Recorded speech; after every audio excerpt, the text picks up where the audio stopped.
folks, and welcome to our second episode of the 2024 season for high school football. As always, this episode is brought to you by 911 Air Repair, your local air conditioning experts specializing in maintenance, repair, and new installations.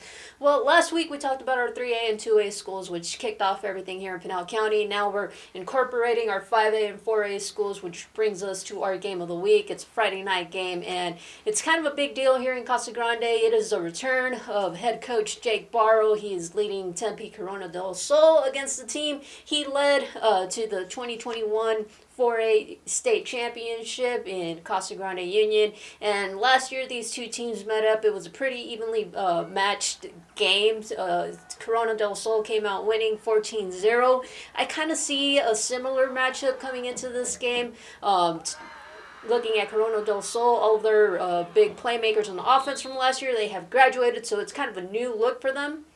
Whereas for CG Union, I really like their defense. Their defense is kind of their most complete unit, I think. Looking at the offense, they are under a new quarterback with junior Luke Keaton, their former QB, and Altorna Gant. He has transferred over to Vista Grande. So now looking at Keaton, he didn't really get a lot of reps at QB last season. So the big question here is just how comfortable can he get managing the offense and how quickly can they get things going. Like I mentioned, the defense, we got to talk about these guys. And Jonathan Marley, he is their top returning tackler, 57 tackles last year, 16 of them for a loss. And then Leland Saavedra, 40 total tackles, 12 of them were for a loss. These two guys, each of them had 4 sacks, along with Avian Williams, who is just an all-around monster for CG Union, both on defense and offense, being one of the Cougars' tight ends. So I'm looking for like I mentioned, this is going to be a big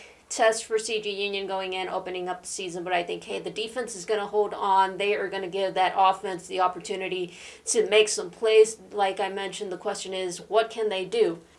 So, transitioning over, much like I did last week, I don't really have my eye on any additional game. Just going to highlight a couple of our teams. Looking at the 4A and 5A teams, it's a different story from 2A and 3A. We only have one new head coach here at Desert Sunrise. Head coach Stephen Beard takes over for the Golden Hawks. He was their offensive coordinator last year, so he's familiar with the team. It's just going to be interesting to see how quickly they can get things going.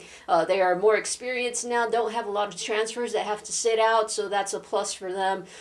Really excited about Vista Grande and Maricopa to see just what they can do. I think this might be the season that Vista Grande finally ends that lengthy playoff drought. And then for Maricopa, super excited about this team and just what they can do under third-year Tevin Rutherford and just his offense, just finally everything gelling together. Last season, they ended a 19-game losing streak. I'm looking for a better record this time around, maybe a winning record for the Rams.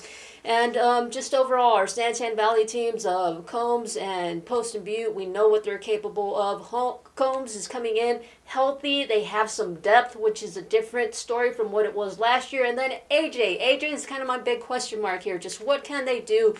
They graduated and lost a lot of pieces from that 2022 team. So, hey, it's kind of a new group for head coach Bruce Binkley, so we'll have to wait and see what this one looks like. And as you guys noticed here, hey, I am all alone, so we're going to do something a little different with our picks because David is MIA this whole week, and in order to not kind of throw off our picks battle here, I'm just going to show you guys what I'm picking. It doesn't really count towards anything, but hey, return next week and check out just how we did from our first week, and hey, hopefully David will be back with me.